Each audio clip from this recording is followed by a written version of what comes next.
লাকাদ খালাকনাল ইনসানা ফি কাবাদ, অবশ্যই আমি আল্লাহ মানুষ বানিয়েছি কষ্টের পরে কষ্ট সহ্য করে। ও যেন একটার পর একটা কষ্ট আসতেই থাকে। আমাদের জীবনে যতদিন আমরা আছি এ কষ্ট আর শেষ হবে না। কষ্ট সর্বশেষ দূর হওয়ার জন্যে আল্লাহ যে পদ্ধতি দিয়েছেন, আন আকিমুদ্দিন, এইটা যেদিন কায়েম হবে। বাংলাদেশে কয়েকদিন আগে যে অনুষ্ঠানটা গেল কোরবানির, ঈদুল আজহার, 2.5 লাখ, 3 লাখ, 5 লাখ, 7 লাখ, 10 লাখ টাকা দিয়ে মানুষ কোরবানি দিয়েছে। বলেন তো কোরবানি দেওয়া কি ওয়াজিব? বলেন বলেন, কতগুলো ওয়াজিব এক জায়গায় করলে একটা ফরজ হয়? তামাম দুনিয়ার যত ওয়াজিব আছে সব যদি এক জায়গায় করেন একটা ফরজ হবে? বলেন বলেন। আপনি কোরবানির কথা কোরআনে যেখানে পেয়েছেন তার আগে আল্লাহ আরেকটা নির্দেশ দিয়েছেন, ফরজ।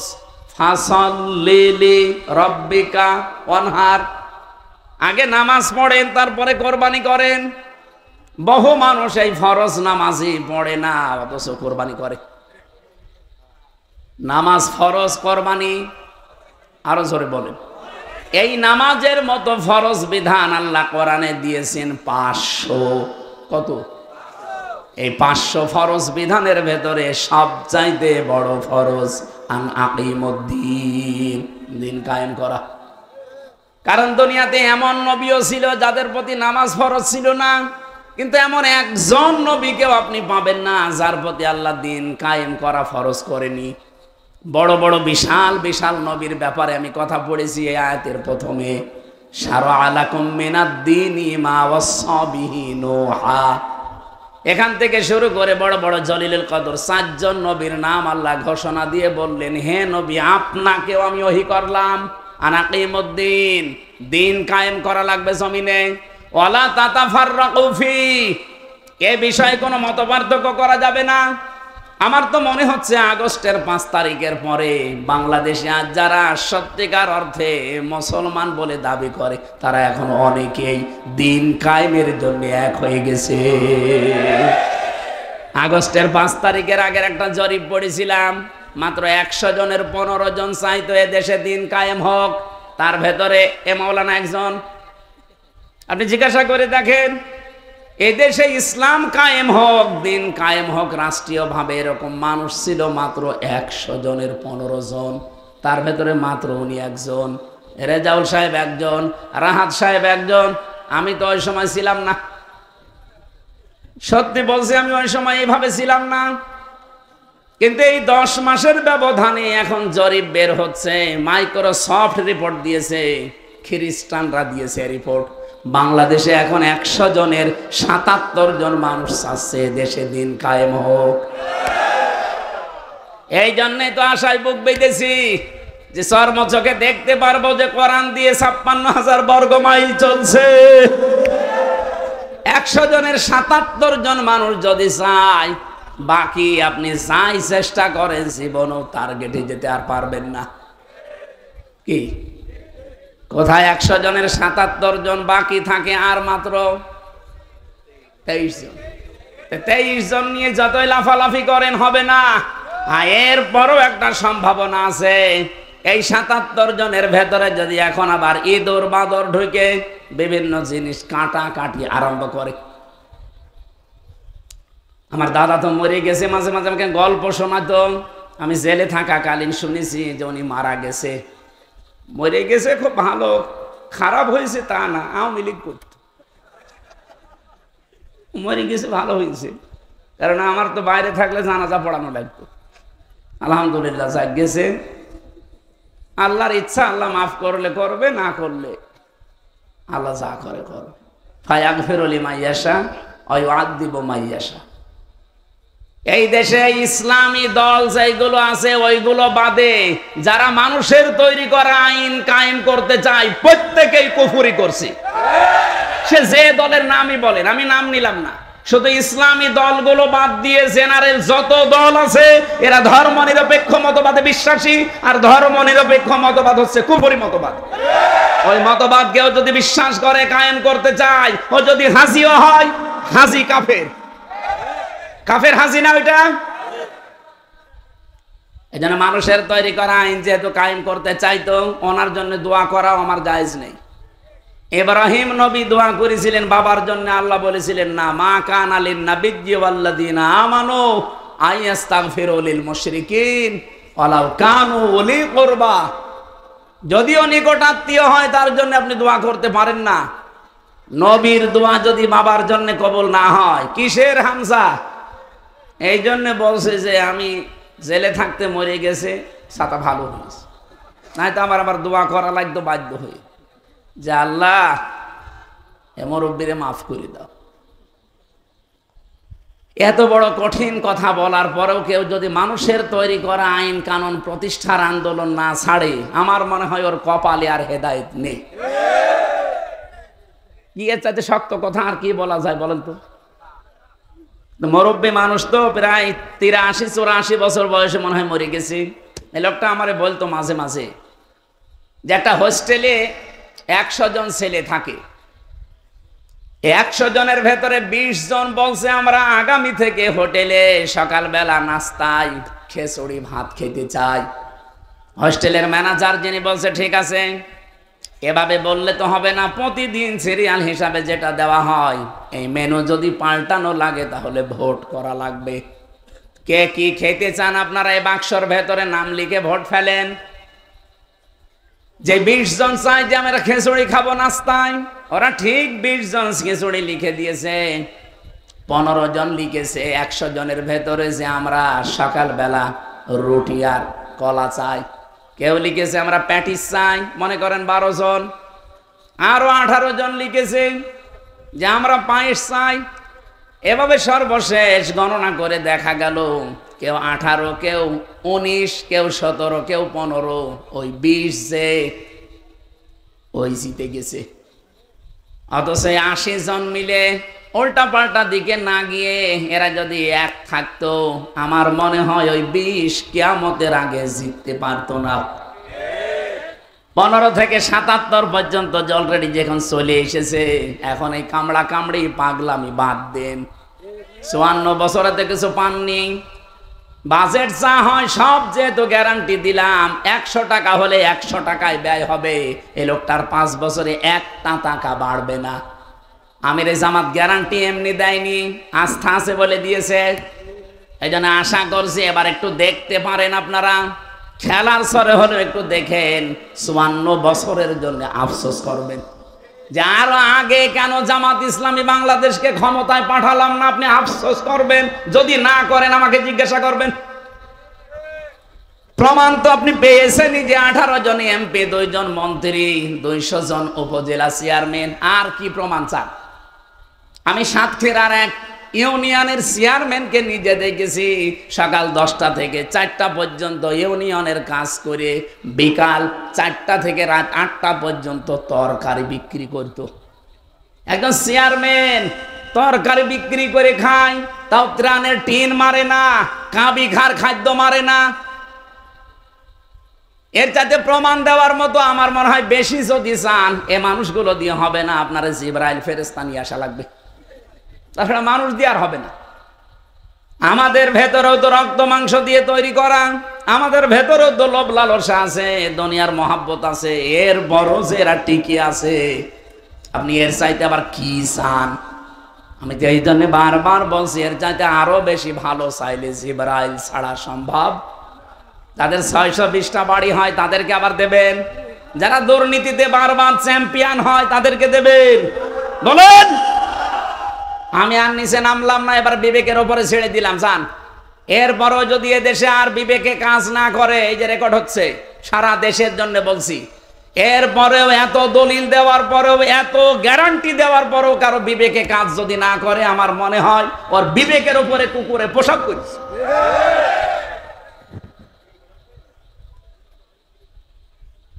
বিশ্বনবী মুহাম্মদুর রাসূলুল্লাহর কথা বলছিলাম। রব্বুল আলামিন বলেন, আমাকে আল্লাহ আদেশ দিলেন, হে নবী আপনিও দিনটা কায়েম করেন, এ বিষয়ে কোনো মত পার্থক্য করবেন না, তাহলে কিন্তু এই 15 বছর না 30 বছর এবার পেছিয়ে যাবেন, সুযোগ পাবেন না। হ্যাঁ, এই দাওয়াত দিলে সবাই আপনার কাছে আসবে তা না, কাবুরা আলাল মুশরিকিনা মা তাদউহুম ইলাই। আপনি যেদিকে ডাকতেছেন যে দিন কায়েম করো, সব ফরজের বড় ফরজ এইটা, আপনি দেখবেন মুশরিক যারা, তাদের মন খারাপ হবে। এর চাইতে বাংলার কি বলা যায়? বাংলাদেশে দিন কায়েমের কথা শুনলে মন খারাপ হবে, রাগ করবে শুধুমাত্র মুশরিকরা। আপনি কি মুশরিক? হ্যাঁ, আপনাকে আল্লাহ চয়েস করেনি কেন জানেন? আল্লাহু ইয়াজতাবি ইলাইহি মাইয়াশা ওয়া ইয়াহদি ইলাইহি মাইয়ুনিব। দিন কায়েমের জন্য একামতে দিনের নেতা কর্মী সবাইকে আল্লাহ বানাবে না। আল্লাহ যাকে নির্বাচিত করেন, যাকে পছন্দ করেন, যাকে চুজ করেন, তাকে দিয়ে আল্লাহ এই কাজ করাবেন। সুতরাং আল্লাহ মনে হয় চুজ করছে, পছন্দ করছে। দিন যত যাচ্ছে একামতে দিনের নেতা কর্মী তত এ দেশে বাড়তেছে। ওয়াহদি ইলাইহি মাইয়ুনিব। আপনিও যদি আসতে চান, আল্লাহ বলেন যে ব্যক্তি মন থেকে ফিরে আসবে আল্লাহর দিকে, তাকে আল্লাহ এই কাজে লাগাবে। সুতরাং এই দেশে এখনো যারা দিন কায়েমের পথে আসতে পারেননি, আপনি বিশ্বাস করতে পারেন সূরা শুরার 13 নম্বর আয়াতের শেষের অংশ, এটার দ্বারা যে এখনো পর্যন্ত আল্লাহ আপনাকে কবুল করেনি, আপনাকে নির্বাচিত করেনি, আল্লাহ পছন্দ করেনি। কিন্তু ঘাত প্রতিঘাত সহ্য করার পরেও যারা টিকে আছে, তারা আনন্দ নিয়ে থাকবেন যে আল্লাহ আপনাকে পছন্দ করে ফেলেছে। এখন আপনার শুধু আল্লাহ মনটা দেখতে চায়। ওয়াহদি ইলাইহি মাইয়ুনিব। যে ব্যক্তি ফিরে আসতে চায় আল্লাহর দিকে, তাকে আল্লাহ এই কাজে লাগাবে। আমার যেখান থেকে তেলাওয়াতকৃত আয়াত, এবার এখান থেকে শোনেন কি আল্লাহ বলেন। ফালাকতাহামাল আকাবাতা ওয়া মা আদরাকা মাল আকাবা। রব্বুল আলামিন বলেন না, সে গিরিপথ পাড়ি দিতে রাজি না। এই যে এই পথে আসা এত সহজ পথ না, এ দুর্গম গিরিপথ, এই ঘাটি পাড়ি দিতে মানুষ রাজি না। অথচ আমি তাদের সামনে এই ঘাটির যে বর্ণনা, গিরিপথের যে বর্ণনা, দুর্গম এই পথের বর্ণনা আমি আগেই দিয়েছি। নবী কি আপনি জানেন এই গিরিপথ কি? ওমা আদরাকা মাল আকাবা। এই গিরিপথটা কি আপনি কি জানেন?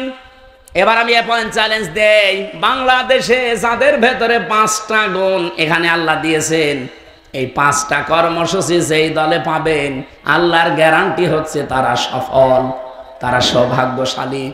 আমি আপনাকে জামাত ইসলাম করার জন্য বলি না, ইসলামী ছাত্র শিবির আপনার ছেলেকে, ইসলামী ছাত্রী সংস্থা আপনার মেয়েকে করতে দেবেন কি দেবেন না আমি বলি না। কিন্তু এই 5টা কোরআনে বর্ণিত গুণ যদি কারো ভেতরে পান, 73টা দল আছে বাংলাদেশে, যাদের ভেতরে এই 5টা গুণ পাবেন, চোখ কান বন্ধ করে সেই দল করবেন, আপনি জান্নাতি। এটাকে আমি বানালাম? বলেন বলেন। কোরআনে কারিমে আল্লাহ আয়াতের আগের আয়াতে দিয়েছেন ওয়াহাদাইনাহুন নাজদাইন। তাদের সামনে আমি আল্লাহ 2টা পথ ঘোষণা দিয়েছি, উন্মুক্ত করেছি। তাদের 2টা পথ বাতলিয়েছি, বলে দিয়েছি, একটা হক, একটা বাতিল, একটা ভালো, একটা মন্দ। কিন্তু এই যে পথ মাড়ি দিয়ে আমার জান্নাত পর্যন্ত যাওয়া লাগবে, সেই দুর্গম গিরিপথ, এই ঘাটি, এটা পাড়ি দিতে অনেকেই রাজি না। আপনি এবার মিলান তো, এই গিরিপথ পাড়ি দিয়ে জান্নাত, এই গিরিপথ পর্যন্ত কয়টা জিনিস বললাম? আরো জোরে, আরো জোরে বলেন। আপনি এবার মিলান, 73টা দল বাংলাদেশে আছে, যেই দলে এই 5টা কর্মসূচি পাবেন, 5টা গুণ যাদের ভেতরে পাবেন, আপনি ওই দল করলে সফল। উলাইকা আসহাবুল মাইমানা, তারাই ডানপন্থী, তারাই সফল কাম, তারাই সৌভাগ্যশালী। 1 নম্বরে কর্মসূচি আল্লাহ দিচ্ছেন ফাক্কু রাকাবা। ফাক্কুন মানে মুক্তি, রাকাবা মানে দাস। যারা একজন দাসের কথা আল্লাহ এখানে দিয়েছেন, যারা একজন দাস মুক্ত করে দেয়, এই কর্মসূচি বাংলাদেশে কাদের হাতে আছে বলেন? প্রশ্ন আসতে পারে যে এখন তো দাস নেই, তাহলে কিভাবে অর্থ করলেন? হ্যাঁ, এবার শোনেন, দাসের কথা এখন যেহেতু আমাদের দেশে দাস প্রথা নেই, পৃথিবীর কোনো জায়গায় আছে কিনা আমি জানি না, তে আমাদের দেশে নেই। এটা যখন নাজিল হয় ওই সময় ছিল। ওই সময় মানুষ বেচা কিনা হয়তো, দাস বানিয়ে রাখতো মানুষকে। একটা মানুষের ঘাড় মুক্ত করে দিলে, দাসত্ব মুক্ত করে দিলে, আল্লাহ যদি বলে সফল হওয়ার প্রথম গুণ, এই আয়াতের বাস্তব ব্যাখ্যা এখন করা লাগবে এইভাবে। এটা ইবনে কাসিরে আছে, ফি জিলালিল কোরআনে সাজ্জাদ কুতুবে আয়াতের ব্যাখ্যা করতে গিয়ে টিকায় লিখেছেন, পৃথিবীতে মানুষের গোলামি থেকে, মানুষের দাসত্ব থেকে মুক্ত করে আল্লাহর গোলাম বানানোর জন্য যারা কাজ করে তারা সফল। আমরা এইটা চাই। বাংলাদেশ জামাত ইসলামী আমার মনে হয় আল্লাহর কসম করে বলছি এইটা চাই যে জমিন আল্লাহর, এখানে বিধান চলবে কার? সুতরাং আমরা কোনো পীরের গোলাম না, আমরা কোনো মানুষের গোলাম না। অনেকেই বলে জমিন আল্লাহর, এ পর্যন্ত ঠিক আছে, কিন্তু আইন চলবে আমাদের না। কোরআনে আল্লাহ জানিয়েছেন, আলা সাবধান, লাহুল খালকু ওয়াল আমরু, বানিয়েছি আমি, এখানে সিদ্ধান্ত দেওয়ার মালিক কে? এখানে 15টা অক্ষর আছে আয়াতে, কয়টা বলেন বলেন? পড়া কোরআন শরীফের ভেতর থেকে। এই যে কাদিয়ানি যারা, এরা মাত্র 4টা অক্ষর মানে না কোরআনের, এই জন্য ওরা কাফের। ওদের সাথে ছেলে মেয়ে বিয়ে দেওয়াও, বলেন বলেন? সূরা আহজাব 40 নম্বর আয়াতের মাত্র 4টা অক্ষর ওরা মানে না।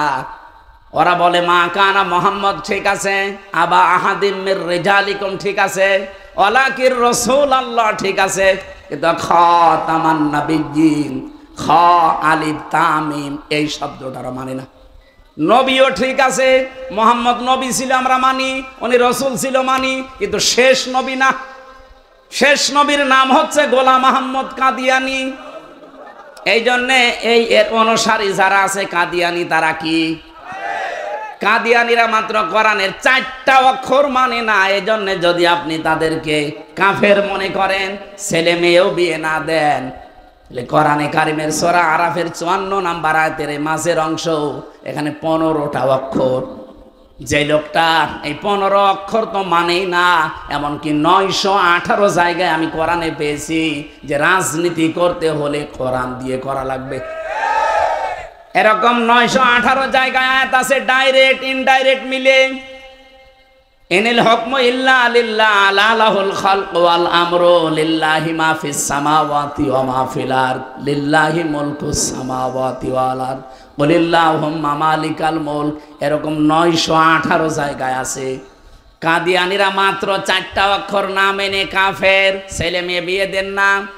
অথচ যেই মুসলমান এই দেশে 918টা আয়াতই মানে না, 15টা অক্ষর আছে একটা আয়াতের মাঝে, তাও মানে না, তারা কাফেরের বাপ।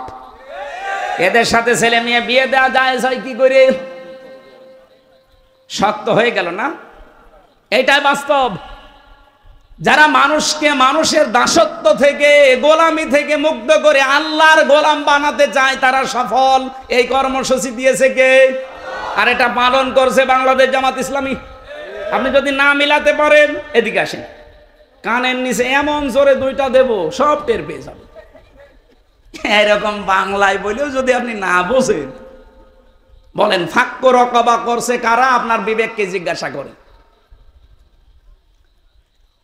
মানুষকে আমরা মানুষের দাসত্ব থেকে মুক্ত করে, গোলামি থেকে মুক্ত করে আমরা আল্লাহর গোলাম বানাতে চাই। বাংলাদেশ জামাত ইসলামের প্রথম টার্গেট এইটা।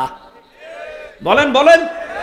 54 বছরে আমাদের উপর একটা মিথ্যা তথ্য আরোপ করে জাতির কাছে কালার করে রেখেছে অনেকেই। বলে আমাদের নাকি আকীদা ঠিক নেই।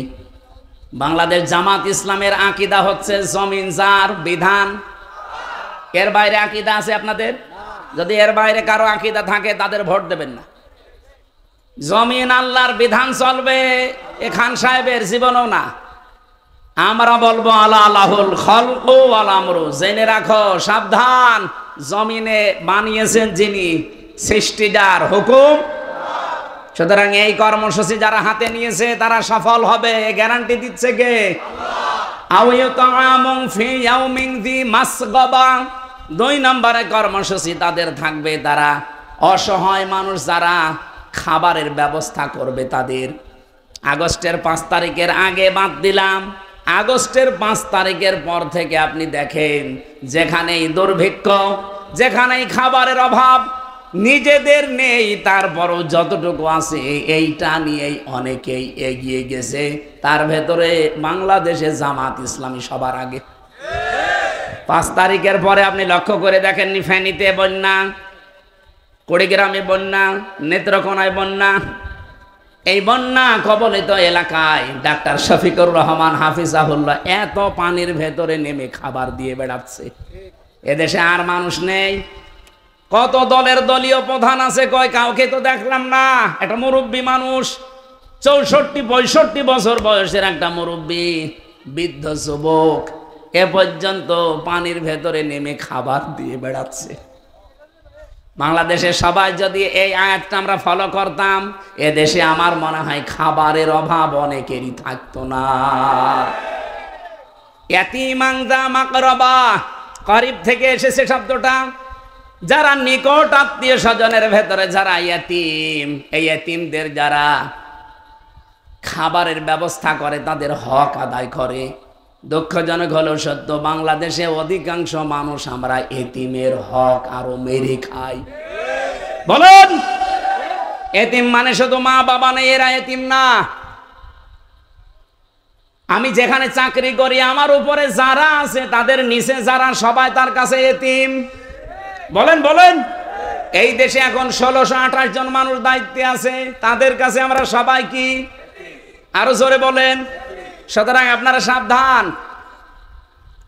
এতিমের সাথে পর্যন্ত আমরা দেখতে পেলাম ব্যবহার তো ভালো করা হয়নি, আর ওই এতিমের মাল যেখানে যা পেয়েছে সেই খেয়েছে। এতিমের মাল যারা খান, ওটা কিন্তু মাল না।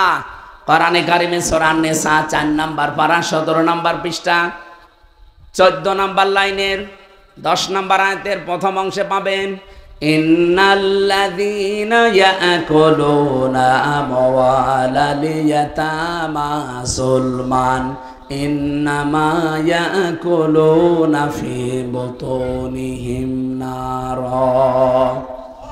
আল্লাহ পাক বলেন, নিশ্চয় যে বাজারা ইয়াকুলুনা, আকালা ইয়াকুলু মানে খাওয়া, এটা মজারে বর্তমান ভবিষ্যৎ, প্রেজেন্ট ফিউচার। এখন যারা খাচ্ছেন, ভবিষ্যতে যারা খাওয়ার জন্য রেডি হয়ে আছেন, এটাও তো বলা ঠিক না। কারণ মেজান আজহারি এই কথা বলে একবার ঝামেলায় পড়েছে যে একদল খেয়েছে আর একদল খাওয়ার জন্য রেডি হয়ে আছে। থক্কু, থক্কু নাকি বলে না স্যার? ভুল হয়ে গেলে থক্কু বলে, সরি।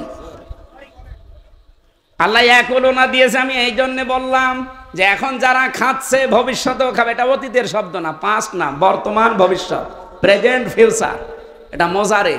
সুতরাং এখন যারা এতিমের মাল খাচ্ছেন, ভবিষ্যতেও যারা খাবেন বলে হাতা গোটাচ্ছেন। কি খান আপনি জানেন? এখানে আল্লাহ মাল দেয়নি, আমওয়াল বহু বচন দিয়েছেন।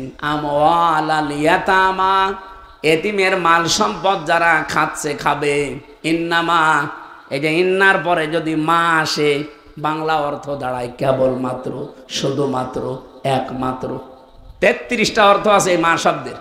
বালাগাত মান্তেকের ভেতরে পড়েছিলাম, আল্লাহ ইন্নার পরে কেন মা দিলেন জানেন? যারা এতিমের মাল খায়, তারা অন্য কিছু খায় না, ওরা পেটের ভেতরে শুধুমাত্র জাহান্নামের আগুন ভর্তি করে। আর বাংলাদেশে চরিত্রের মানুষ নেই। আপনার বোন আপনার কাছে এতিম হয়ে যায় বিয়ে হওয়ার পর, কিন্তু অনেক ভাই আছে এই বোনের সম্পদ আর দিতে চায় না, আস্তে করে জাল দলিল করে নিজের নামে লিখে নেয়। এরকম আল্লাহর ওলি নেই? অনেকে আমার কাছে মোবাইলে প্রশ্ন দিয়েছে, হুজুর মাঠের জমি নাই বোনকে দিলাম, বাড়ির জমিও দেওয়া লাগবে। আরে শয়তান! সাহাবা একরাম মাঠের জমি বাড়ির জমি না, খাবার খাওয়ার জন্য যে প্লেট, যে গ্লাস, এইটাও ভাগ করে বোনকে দিত। আর মাঠের জমি দেয়, বাড়ির জমি দেয় না। এটা শরিক ফাঁকি দেওয়ার শামিল। বোনকে, ভাইকে, ছেলেকে, মেয়েকে, চাচাকে, ফুফুকে, এই যে শরিক যারা ফাঁকি দেন, 2টা ক্ষতি হয়ে যাবে আপনার। 1 নম্বরে, যেই দিন শরিক ফাঁকি দিয়েছেন, ওই দিন থেকে জীবনে কোনো দিন আপনার ইবাদত বন্দেগী আর কবুল হবে না। 2 নম্বরে, যেদিন মারা যাবেন আপনি ঈমান পাবেন না, বেঈমান হয়ে মরবেন। আপনি কার জন্য কি করেছেন বলেন তো? এত বিশাল বিশাল কিছু করে রেখে যদি আপনার ঈমান নসিব না হয়, আপনার ওই দিন থেকে জীবনে কোনো ইবাদত বন্দেগী আর কবুল না হয়, তা কি করলেন আপনি? এই আয়াতের পক্ষে একটা হাদিস পেয়েছি, এটা মুসলিম শরীফের হাদিস। আপনাদেরকে কষ্ট হয়ে যাচ্ছে নাকি বলবো? আন আবি যাররিন রাদিয়াল্লাহু তাআলা আনহু قال قال النبي صلى الله عليه وسلم من ادعى একালিপ টান আছে, من ادعى ما ليس له فليس منا ওয়ালিয়াতাবাওয়া মাকআদাহু মিনান নার। নবীজি বলেন, যে জিনিস তোমার না ওইটা যদি নবী নিজের আয়ত্তে নিয়ে রাখো, এক নম্বরে তুমি ওই দিন থেকে আমার আর উম্মত নেই, দুই নম্বরে তোমার জাহান্নামে একটা স্থান বরাদ্দ হয়ে গেল। আগস্টের 5 তারিখের পর থেকেই বাগেরহাটে বাংলাদেশের বহু জেলাতে আমরা দেখেছি যে জিনিস যার না জোর করে জবরদস্তি করে অনেকেই নিজের দখলে নিয়ে নিয়েছে। কেউ হয়তো জোর করে নিয়েছে, কেউ চাঁদাবাজি করে নিয়েছে। নাকি এ জেলায় নেই? হ্যাঁ, কথা বলেন না কেন? অন্যের জিনিস যারা চাঁদাবাজি করে জোর করে অন্যায় ভাবে যারা নিজের দখলে রেখে দিয়েছেন, এটা ফেরত দেবেন। নবীর উম্মত নেই, এখানে ফা আছে, ফালাইসা মিন্না। ওই দিন থেকে আপনি নবীর উম্মত থেকে বের হয়ে গেলেন। এই অবস্থায় যদি মারা যান, খান সাহেব না, খান সাহেবের বাবা না, কাবার ইমাম এসেও যদি বলে বিসমিল্লাহি ওয়া আলা মিল্লাতি রাসূলিল্লাহ, পুরাটা মিথ্যা কথা। কারণ আপনি আল্লাহর নামেও নেই, রসুলের উম্মতও নেই। এজন্য অন্যের সম্পদ যারা মেরে খেয়েছেন বলে যে এতদিন খেতে পারিনি, এখন খাবো না, করবো কি? এতদিনকে আমরা খেয়েছি, আমরা যদি না খেয়ে বেঁচে থাকতে পারি, আপনাকেও না খেয়ে বেঁচে থাকা লাগবে। দুই নাম্বারটা তো আরো কঠিন, ওয়ালিয়াতাবাওয়া মাকআদাহু মিনান নার। সে যেন জাহান্নামে নিজের একটা স্থান তৈরি করে নিল। বলেন নাউজুবিল্লাহ। এতিমদের খোঁজ খবর রাখান, বিশেষ করে নিকট আত্মীয়র ভেতরে যারা এতিম আছে। এই কর্মসূচিটাও বাংলাদেশ জামাত ইসলামীর ভেতরে পূর্ণাঙ্গ না হলেও 99% পাওয়া যায়, আর অন্য দলের ভেতরে তো নেই। আও মিসকিনান দা মাতরাবা, তরফ থেকে এসেছে শব্দটা। যারা ধলি মলিন, যারা কাজ করে খায়, এমন মানুষকে যারা সাহায্য করে। এই বাংলাদেশে যে গরম গেল, এই যে মংলায় 43, 44, 45 ডিগ্রি পর্যন্ত উঠেছিল। কুষ্টিয়াতে আমি দেখেছি এই প্রচন্ড গরমে বাংলাদেশ জামাত ইসলামী আর ইসলামী ছাত্র শিবিরের ভাইরা এক গ্লাস পানি, একটা স্যালাইন আর একটু শরবত নিয়ে এই ধোলা মলিন মানুষের কাছে গিয়ে বলছে খান। অনেকে আবার টিটকারি দিয়েছে, কয় টাকায় বা দাম, তুমি কয় টাকা দিয়েছো? ওরা তো তাও 40-50 টাকা করে খাওয়াচ্ছে, নিজের টাকা। তুমি কয় টাকা দিয়েছো? ওরা কোরআন থেকে এই কর্মসূচি নিয়ে পালন করছে। এই জন্য আমি গ্যারান্টি দিতে পারি আল্লাহর কথা, ওরা সফল হবে। বলেন বলেন। এদের আরো কিছু গুণের কথা আল্লাহ জানিয়েছেন, সুম্মা কানা মিনাল্লাযীনা আমানু। এরপরেও তারা ঈমান আনে আল্লাহর প্রতি, ওয়াতাওয়াসাউ বিস-সাবরি ওয়াতাওয়াসাউ বিল মারহামা। ধৈর্য ধারণের উপদেশ দেয়, একে অন্যকে রহম দিলের উপদেশ দেয়। আল্লাহ বলেন, উলাইকা সাহাবুল মাইমানা, এরাই সৌভাগ্যশালী, আর যারাই সৌভাগ্যশালী তারাই আমার জান্নাতি। এই আয়াতগুলো থেকে আমার অন্তত মেধায় যেটা এসেছে, আমি গ্যারান্টি দিতে পারি এদেশে একামতে দিনের দায়িত্বে যারা এই 5টা গুণ নিয়ে গিয়ে যাচ্ছে, তারা জান্নাতি, তারা সফল। এই কথা শোনার পরে সকালে কত মানুষ দেখেন বলবে যে আমির হামজা বলেছে এরা জান্নাতের টিকিট বিক্রি করে। তা আল্লাহ বলছেন এরা সৌভাগ্যশালী, আমি কি আয়াত গোপন করে দেব? সুতরাং নির্দ্বিধায় আপনি সাপোর্ট করতে পারেন, পেছনে থাকতে পারেন যারা এই 5টা কর্মসূচি নিয়ে দেশে এগিয়ে যাচ্ছে। যারা যাচ্ছে আপনি সেখানে যান। আল্লাহ আমাদের মেনে চলার তৌফিক দিন। রব্বুল আলামিন জানিয়েছেন, লা উকসিমু বিহাদাল বালাদি ওয়া আনতা হিল্লুম বিহাদাল বালাদ। এই মক্কা নগরের কসম, এই নিরাপদ শহরের কসম করে আমি আল্লাহ বলছি, অবশ্যই আপনি এই নগরীর বৈধ নাগরিক। একটা মানুষ, একটা দেশের নাগরিক বৈধ হয় কখন? যে সমস্ত গুণ থাকলে একটা নাগরিক হিসাবে বৈধ হওয়া যায়, সব গুণ নবীজির ভেতরে ছিল। যে গুণ থাকলে দেশে থাকা যায় না, অবৈধ হয়ে যায়, এসব গুণগুলো আবু জেহেলের ভেতরে ছিল। তারপরও আবু জেহেল বৈধ, নবীজিকেও বানিয়েছে অবৈধ। আল্লাহ বলেন আনতা হিল্লুম বিহাদাল বালাদ, হে নবী আপনি এই নগরীর বৈধ নাগরিক। আমার তো মনে হচ্ছে ১৫০০ বছর পরে এখন আবু জেহেলের অনেক প্রেতাত্মা এই দেশে ফিরে এসেছে। ৫৪ বছরে যারা প্রমাণ করে দিয়েছে এই বাংলাদেশে যত দল আছে সব চাইতে দেশ প্রেমিক, মানবতা প্রেমিক, আমার আল্লাহ রাসূল প্রেমিক সব চাইতে বেশি বাংলাদেশ জামাত ইসলামী। আপনি স্বীকার করলেও ঠিক, না করলেও ঠিক। আপনি যদি স্বীকার নাও করেন এইটাই বাস্তবতা, কারণ এই ৫৪ বছরে ১৮ জন এমপি ছিল, ১ টাকাও বাইরের দেশে পাঠায়নি। আমি কি মানিয়ে বললাম?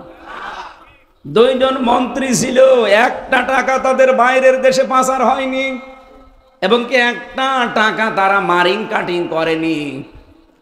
শহীদ মাওলানা মতিউর রহমান নিজামী রহমতুল্লাহ আলাইহি মন্ত্রিত্ব পালন করার পর ৩৬ টাকা বেঁচেছিল, ওইটাও রাষ্ট্রকে ফেরত দিয়েছে।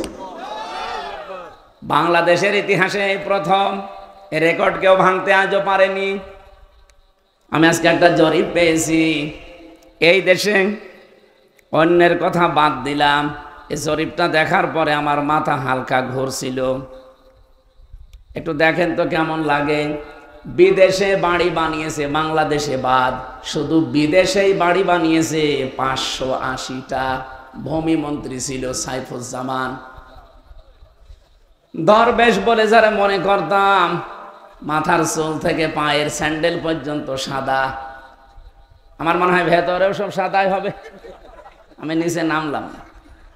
এত বড় একটা দরবেশ, এই লোকটার ফেরেশতে দেখেন ৫৮,০০০ কোটি টাকা। এত বড় চোর এই পৃথিবীতে আমার মনে হয় আর আসবে কিনা আমি জানি না। ৩ নম্বরে এস আলম, ওনারা ১৫৩৯ কোটি টাকা চুরি করেছে, ৭৫,০০০ কোটি টাকা চুরি করেছে শুধু ইসলামী ব্যাংক থেকে। ৪ নম্বরে পেয়েছি আল্লাহর ওলি বিদ্যুৎ প্রতিমন্ত্রী নসরুল হামিদ দিব্যপু। ১৬টা দেশে তার সম্পদের সন্ধান পাওয়া গেছে। অল্প দেশেই তো নাকি। কয়েকদিন আগে আমি একটা দেশে গিয়েছিলাম, যে হোটেলে উঠেছিলাম, হোটেলে ওঠার পরে নিচে নামলাম চা খাওয়ার জন্যে। দেখি ২ জন শয়তান বসে বসে চা খাচ্ছে। আমারে বলছে হুজুর দোয়া করেন, আমরা আগেই পালিয়েছি। আপনি পালালেন কেন? আপনার না ৬২০টা বাড়ি দেশে বিদেশে মিলে, ৫৮০টা তো শুধু বাইরের দেশে। যে দেশে পালিয়েছে লোকটা, ওই দেশেও তার বাড়ি আছে সাহেব পাড়া, কিন্তু থাকতে পারে না, চুরি করে থাকে হোটেলে, মাঝে মাঝে নিচে নামে কিছু নেওয়ার জন্যে। ৬২০টা বাড়ি আপনার, আর আপনি হোটেলে থাকেন এত টাকা বিল দিয়ে। যে ২০ লাখ বাঙালি থাকে দেশে, বাইরে যে মায়ের খাবো, ভক্ত বানিয়ে ফেলবে।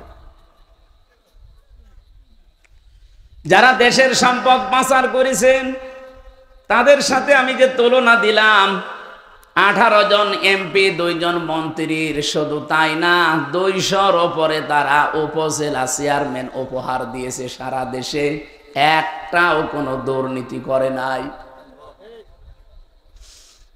১২২৬ জনের উপরে প্রায় ভাইস চেয়ারম্যান ছিল উপজেলার, তাদেরও ১ টাকা দুর্নীতি পাওয়া যায়নি।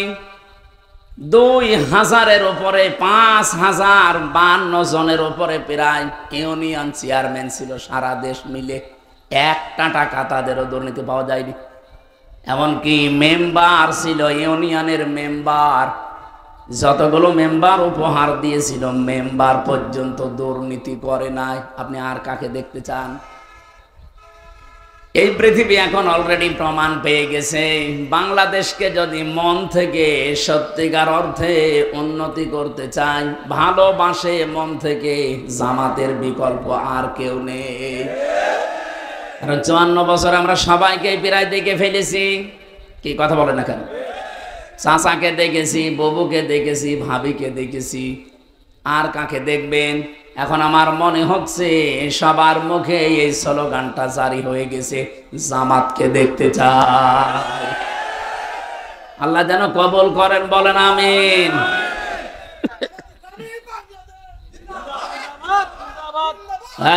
কথা বলতে দেন। একটা হিসাব বলেন তো, এই যে কয়েকদিন আগে বাংলাদেশের সর্ববৃহৎ একটা খাল পরিষ্কার করার জন্য 400 কোটি টাকা চেয়েছিল সরকারের কাছে। চট্টগ্রামের সিংহপুরুষ বাংলাদেশ জামাত ইসলামের সাবেক এমপি আলহাজ শাহজাহান চৌধুরী হাফিজাহুল্লাহ, আল্লাহর এই গোলাম জানিয়েছে একটা টাকা রাষ্ট্র দেওয়া লাগবে না, আমাদের নিজেদের দলের 10 টাকা 50 টাকা কালেকশন করে 1 কোটি টাকা দিয়ে এটা আমরা পরিষ্কার করে দেব। তাই দিয়েছে। এরপরও শুকরিয়া আদায় নেই, এরপরও একটু যে নাম করবে না। একজন দেখলাম মাইক নিয়ে সংবাদ সম্মেলন করছে যে খাল ভালো পরিষ্কার হয়নি। তোমার কাছে দিলে খুব ভালো পরিষ্কার হতো।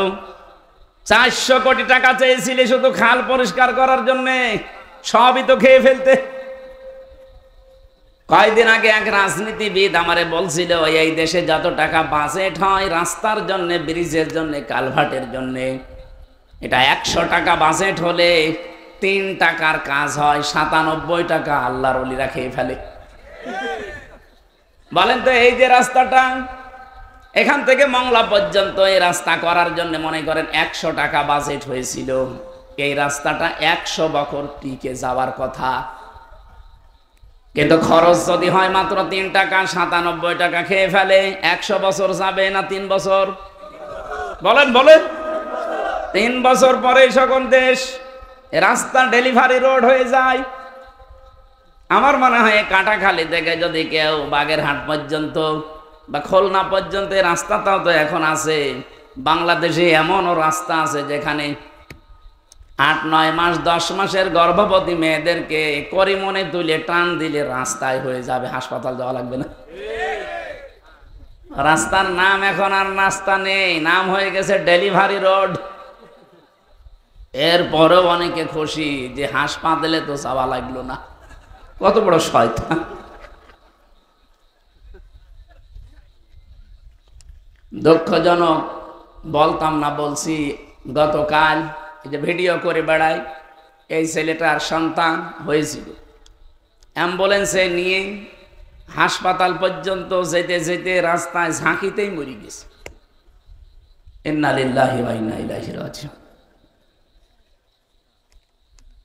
বাগেরহাটবাসী, এটা রেকর্ড হচ্ছে, আমি খোলামেলা বলছি, এদেশে যাদেরকে অবৈধ বানানোর জন্য 54 বছর চেষ্টা করেছেন, জাতি এখন বুঝে ফেলেছে যে এরাই দেশের আসল বৈধ নাগরিক।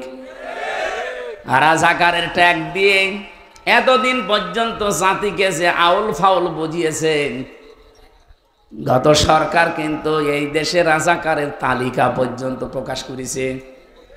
যাদেরকে রাজাকারের ট্যাগ দিয়েছেন, সারা দুনিয়ার মানুষকে জানিয়েছেন এরা যুদ্ধ অপরাধী। এটা যে কত বড় মিথ্যা কথা, যুদ্ধ করলে না যুদ্ধ অপরাধী হবে, এরা তো যুদ্ধই করেনি। যুদ্ধ যারা করেছিল তাদেরকে আপনি যুদ্ধ অপরাধী বলতে পারেন।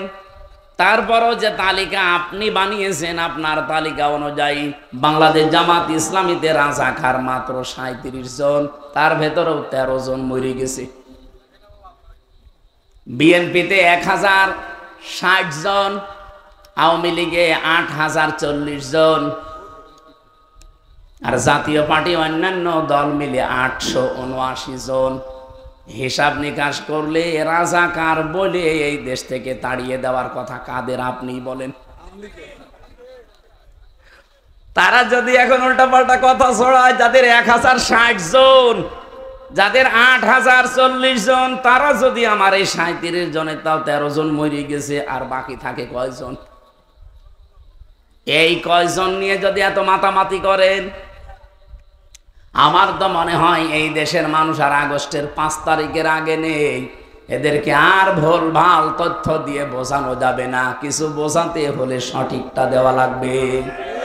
আমি যে তালিকা দিলাম, যে জরিপ বললাম, একটাও মিথ্যা না।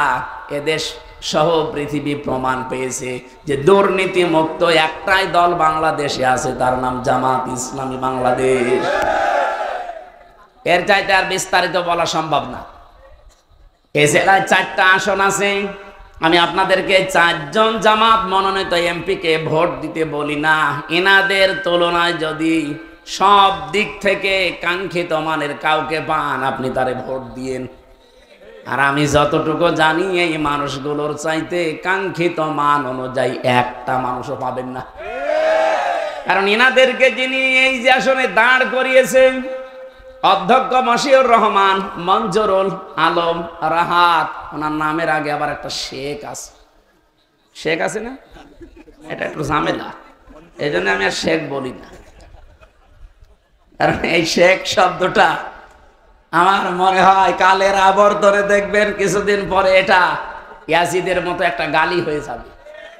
ইয়াজিদ তো ভালো নাম, ইয়াজিদ ভালো নাম না, কিন্তু সে জুলুম করার কারণে তার নামটা আল্লাহ আজকে ঘৃণিত করে দিয়েছে, নিকৃষ্ট করে দিয়েছে, গালি বানিয়ে দিয়েছে।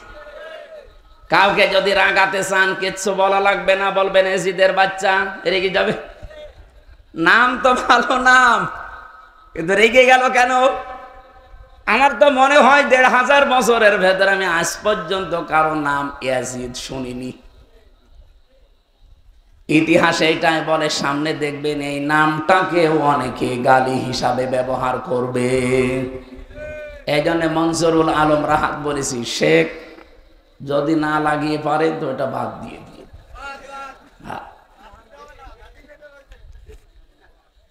জামাত ইসলামী কেন্দ্রীয় কমিটি থেকে 296 জন মানুষের নাম অলরেডি ঘোষণা দিয়েছে।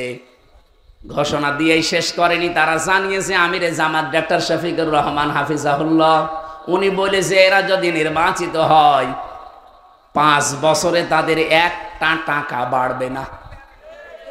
100 টাকা নিয়ে যদি এমপি হয় 5 বছর পরে 90 টাকা হয়ে যাবে, 101 টাকা হবে না। এরকম গ্যারান্টি বাংলাদেশে যত দল আছে দিতে বলেন তো দেখি। আমার তো মনে হয় এই দেশের রাজনৈতিক যত দল আছে সবাই যদি এই গ্যারান্টি দেয়, এই দেশও দাঁড়িয়ে যাবে। অন্যান্য দল যদি এই গ্যারান্টি দেয় যে 100 টাকা নিয়ে যারা এমপি হবে, মন্ত্রী হবে, 5 বছর পরে তাদের 90 টাকা হয়ে যাবে, অন্য দল থেকে কেউ এমপি দাঁড়াবে না। বেশি বললাম? বলেন। কারণ ওই সমস্ত দল থেকে মানুষ 10 কোটি টাকা যদি নির্বাচনে খরচ করে, তাদের 100 কোটি টাকা কামাই করার রাস্তা তৈরি হয়ে যায়। আর এদের 1 টাকাও খরচ নেই, এই জন্য মারিং কাটিনের কোনো রাস্তা নেই। আমি এই দেশের অর্থনীতি নিয়ে যতটুকু পড়ে দেখেছি আর মালয়েশিয়ার সাথে মিলিয়েছি, ওরা 2004 সাল থেকে দাঁড়িয়ে গেছে, আজ 21 বছরে দেশটা দাঁড়িয়ে গেল, আর আমরা 54 বছরও দাঁড়াতে পারলাম না। কারণ একটাই, ওদের দেশে বাজেট 100 টাকা হলে 97 টাকা খরচ হয়, 3 টাকা মারিং কাটিং হয়। আর আমাদের দেশে 100 টাকা বাজেট হলে 97 টাকা খেয়ে ফেলে, 3 টাকা কাজ হয়। যে দেশ দাঁড়াবে কি করে? যেহেতু এদের উপর একটা আস্থা দিয়েছে, আর দেশের মানুষও এখন বিশ্বাস করে যে না, এদের দ্বারা কোনো মারিং কাটিং আজও হয়নি, 54 বছরে আর হওয়ার সম্ভাবনাও নেই। এই জন্য মানুষ যেহেতু আস্থা রেখেছে, আমরা এই আস্থাটার মর্যাদা দেব ইনশাআল্লাহ। আরো জোরে বলেন ইনশাআল্লাহ। আজকের যিনি সভাপতি, কেন্দ্রীয় মাজলিসে শোরার সদস্য, বাংলাদেশ জামাত ইসলামী, যেহেতু নামটা শুনলেই আনন্দে কলিজাটা ভরে যায়, বাগেরহাট জেলার সাবেক জেলা আমির অধ্যক্ষ মশিউর রহমান খান, আতালাল্লাহু উমরাহু ওয়া বারাকাল্লাহু ফি হায়াতি, বলেন আমিন। এ মাহফিলে উপস্থিত হয়েছেন বাংলাদেশ জামাত ইসলামী বাগেরহাট জেলা শাখার শ্রদ্ধাভাজন জেলা আমির, বিশিষ্ট আলেমে দ্বীন মাওলানা রেজাউল করিম দামাত বারকাতুহুমুল আলিয়া। আমার আগে কথা বললেন পাশের আসনের নমিনি, বাংলাদেশ জামাত ইসলামী কর্তৃক মনোনীত বারবার কারণের জাতিত মাজলুম মানুষ, শ্রদ্ধাভাজন বড় ভাই রাজনীতিবিদ জনাব মনজুরুল আলম রাহাত, মঞ্জুরুল হক, মঞ্জুরুল হক রাহাত ভাই, দামাদ বারকাতুহুমুল আলিয়া। বাংলাদেশ জামাত ইসলামীর বিভিন্ন থানা, উপজেলা, ইউনিয়ন, ওয়ার্ড, এই সমস্ত দায়িত্বশীল ভাই এবং পর্দার আলের সম্মানিতা মা এবং বোনেরা, প্রশাসনের ভাইরা, প্রাণপ্রিয় বাগেরহাটবাসী, মাহফিলে উপস্থিত হয়ে কথা বলেছিলেন মাওলানা হোসাইন আহমেদ মাহফুজ চুয়াডাঙ্গা থেকে এসেছেন। এই পাশে যে চুলকাটি ভট্ট কনকপুর মাদ্রাসার মহাতামিম হাফেজ মাওলানা আলী আহমেদ সহ অন্যান্য সম্মানিত ওলামা ইকরাম। এই যে আর একজন আলেম বসে আছে, মাওলানার নামটা কি জানো? মেহেদি হাসান ভাই। সব আলেমের জন্য দোয়া করছি, ওয়ারাফা'না লাকা যিকরাক, দুনিয়া আখিরাতে তাদের মর্যাদা আল্লাহ যেন আরো বাড়িয়ে দেন। আজকে একটা হাদিস পড়ছিলাম আসার সময়, মিশকাত শরীফের হাদিস। নবীজি বলেন কিয়ামতের ময়দানে আল্লাহ যখন বিচার করবে, আলেমদের বিচার আল্লাহ জনসম্মুখে করবে না, পর্দা দিয়ে তাদেরকে আল্লাহ ঘিরে নেবে। সামনে দাঁড়িয়ে জিজ্ঞাসা করবে, মেহেদি এই কাজগুলো করেছিলি? উনি যেহেতু অপারগ, জবাব দিতে বাধ্য, ডাক দিয়ে বলবে, রব্বুল আলামিন আমি করে ফেলেছি, তুমি আমাকে গোপনে মাফ করে দাও, তোমাকে কৈফিয়ত দেওয়ার মতো কেউ নেই। রব্বুল আলামিন ওই সময় গোপনে ওর কানের কাছে কুদরতের মুখ নিয়ে বলবে, মেহেদি যা, তোরে মাফ করে দিলাম, কাউকে বলবি না। নামের আগে যেহেতু আলেমটা আছে, এই জন্য আমারও ভয় হয়।